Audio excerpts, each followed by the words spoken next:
बिस्मिल्लाहिर्रहमानिर्रहीम। लाखों करोड़ों दुरूदो सलाम मोहम्मद मुस्तफ़ा सल्लल्लाहु अलैहि वसल्लम और आले मोहम्मद पर। मैं हूँ उमर दराज गोंदल।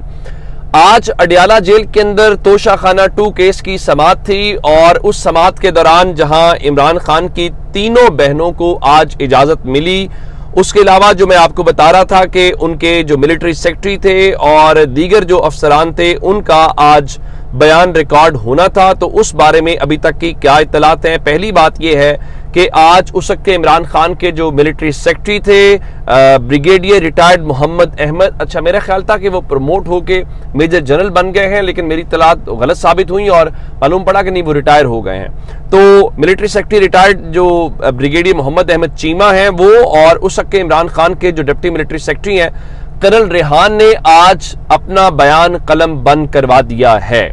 और इस दौरान इमरान खान और बुशा बीबी के जो वकला हैं उन्होंने इन दोनों गवाहान के बयानात के ऊपर अपनी जिरा भी मुकम्मल कर ली है, तो जिसका मतलब बड़ा वाज़ेह है कि ट्रायल अब अपने हतमी मरहले के अंदर दाखिल हो गया है और तोशाखाना 2 केस की समाअत जो है वो कल तक मुलतवी कर दी गई है। तो अल-कादिर ट्रस्ट केस, जिसको इस हफ्ते में समाअत के लिए मुकर्रर नहीं किया जा रहा, अगर कल भी इमरान खान का ट्रायल होगा तो उसका मतलब यह है कि अब इमरान खान को जल्द से जल्द सजा सुनाया जाना मकसूद है। तो आप देखेंगे कि अल-कादिर ट्रस्ट के अंदर भी जस्टिस डोगर जो हैं वो जल्दी इमरान खान का केस लगा देंगे ताकि ये कहा ना जाए और एक तरफ सजा हो चुकी हो तो दूसरे में सजा को मुअत्तल कर भी दें तो वो चीज़ हो। लेकिन आज इमरान खान के हवाले से जो पैगाम उनकी बहनें बाहर लेकर आई हैं वो बहुत खौफनाक है। ना सिर्फ तहरीक इंसाफ के बहुत सारे लोगों के लिए उनकी नींदें हराम करेगा, बल्कि जो दीगर इमरान खान के मुखालिफिन हैं और जो पावरफुल क्वार्टर्स हैं उनके बारे में इमरान खान ने जो पैगाम भेजा है वो बहुत सख्त है। इमरान खान के अकाउंट से आज ऑफिशियल पैगाम जब आएगा तो मेरा ख्याल ये है कि लोगों को अंदाज़ा उस वक्त हो जाएगा। मैं ज़रा आगाज़ इमरान खान की उस जो वो जिस तरह दिलेरी से खड़े होते हैं उसके ऊपर बात करता हूँ। उन्होंने कहा कि मैं यजीदियत के आगे सर नहीं झुकाऊंगा, ये जो मर्जी कर ले मैं गुलामी कबूल नहीं करूंगा। और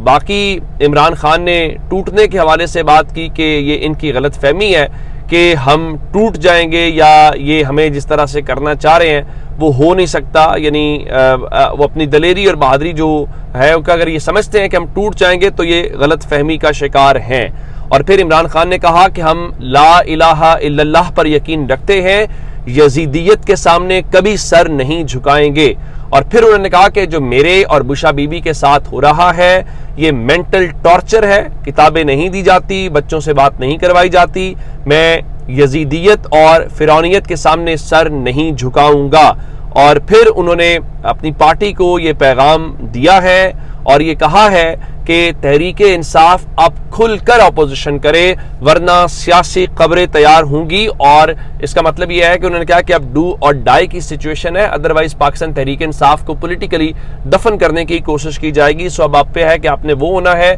या आप वाकतन एक उस तहरीक की तरफ जाना चाहते हैं। फिर इमरान खान ने कहा कि 27 सितंबर को पेशावर में जलसा होगा और जो कारकुनान है तहरीक इंसाफ के वो पूरी कुव्वत के साथ वहां पे पहुंचे। फिर इमरान खान ने कहा कि मैंने इलेक्शन से पहले ये पेशगोई की थी कि पाकिस्तान तहरीक इंसाफ क्लीन स्वीप करेगी, वैसा ही हुआ। उन्होंने कहा कि अब मैं एक बार फिर पेशगोई कर रहा हूं कि गुर्बत और ना इंसाफी की वजह से हालात श्रीलंका और नेपाल जैसे होंगे। ये इमरान खान का पैगाम वहां से आया। और फिर उन्होंने एक और बात की, उनका देखिए जो इस वक्त पूरा निज़ाम है उस निज़ाम को कंट्रोल कर लिया गया है और इस कंट्रोल शुदा निज़ाम को आज़ाद कराने के अंदर सालों लग जाएंगे। और उसके बाद उन्होंने कहा कि अदलिया को कंट्रोल करने के लिए 26वीं तरमीम मुतारिफ करवाई गई, मीडिया को मुकम्मल तौर पे कंट्रोल में लिया गया है, जबकि रूल ऑफ लॉ और जमहूरियत का गला घोंटा गया है। उसके बाद उन्होंने कहा कि पाकिस्तान में जो जुल्म हमारे साथ हुआ उसकी मिसाल नहीं मिलती। यहाँ खवातीन को सड़कों पर घसीटा गया, जेलों में डाला गया, 2-3 साल में अखलाकियात का जो जनाजा है वो निकाल दिया गया। फिर इमरान खान ने मैशत के हवाले से, क्योंकि जब रूल ऑफ लॉ और जमहूरियत आपके मुल्क में नहीं होती तो फिर उसके असरात मैशत के ऊपर आते हैं, तो उन्होंने कहा पाकिस्तान में اس دور میں باہر سے سب سے کم سرمایہ کاری آئی ہے اور پاکستان کا قرضہ ڈبل ہو گیا ہے اور قوم کو مکروز کر دیا گیا ہے۔ تو عمران خان کی بات درست ہے، اس حکومت نے اگر دیکھا جائے تو ایک ریکارڈ جو قرض ہے وہ لیا ہے، اور وہ ان مہینوں یا ان سالوں کے اندر لیا گیا جو اوورال جتنے ایکسپرٹس ہیں ان کو بتایا، اور وہی ایکسپرٹس کا جرم یہ ہے کہ وہ ان جرائم کی وجہ سے ہی شہباز رانا جیسے جو جید صحافی ہیں ان کے اوپر مقدمات درج کیے جا رہے ہیں۔ دوسرا میں نے آپ کو بتایا تھا کہ اسلام آباد کی آج جو ضلعی عدالتیں ہیں، اسلام آباد جو بار کونسل ہے، انہوں نے احتجاج کا اعلان کیا ہوا تھا۔ پھر انہوں نے ایک اس بارے میں اسلام آباد بار ایسوسیشن کی جانب سے ایک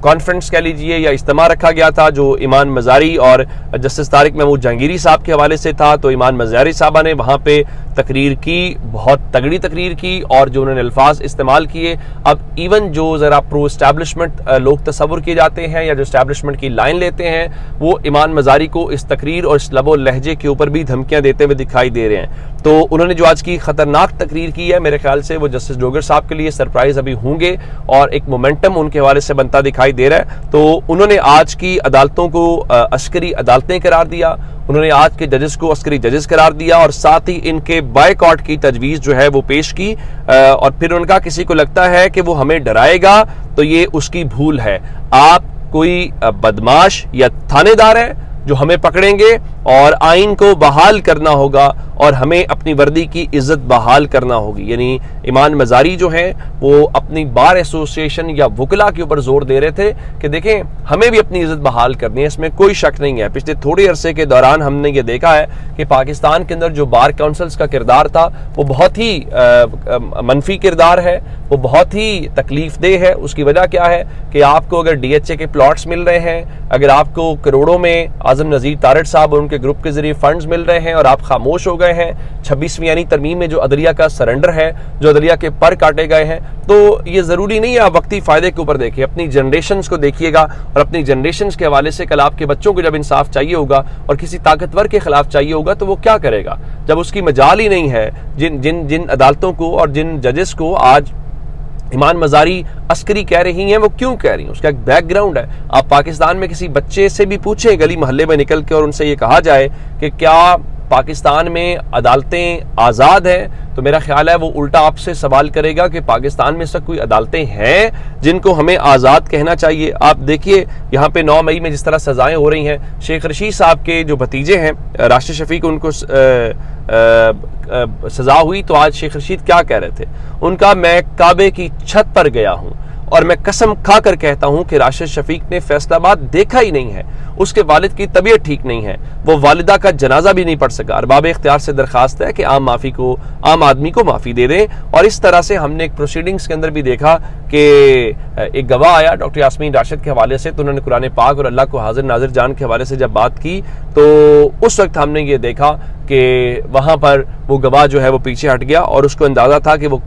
کیا کرنے والا ہے۔ تو یہ چیزیں تو اپنی جگہ کے اوپر پاکستان میں ہو رہی ہیں، تو میرے خیال سے یہ ہمیں انڈرسٹینڈ بھی کرنی چاہیے، اور ہمیں اس کا اندازہ بھی ہے کہ پاکستان میں اب جو جوڈیشل نظام ہے وہ نہیں ہے۔ جب جوڈیشل نظام نہیں ہوگا تو پھر سرمایہ کاری نہیں آئے گی۔ اسی وجہ سے عمران خان کہہ رہے تھے کہ اس حکومت کے دور میں پاکستان میں کوئی سرمایہ کاری کرنے کو تیار نہیں۔ دیکھیں نا، جب آئینی بینچ کے سامنے کیس لگتا ہے اور پھر پتہ ہو کہ ایک تو آئینی بینچ کے سامنے کیس لگا ہے اور پھر کس کا کیس ہے، تو کیس شروع ہونے سے پہلے یعنی جس کی بھی سماعت بھی نہیں ہوئی، یہ خبر آنے کے ساتھ کہ یہ کیس لگ گیا ہے، پاکستان میں عام شخص بیٹھ کے بتا سکتا ہے کہ اچھا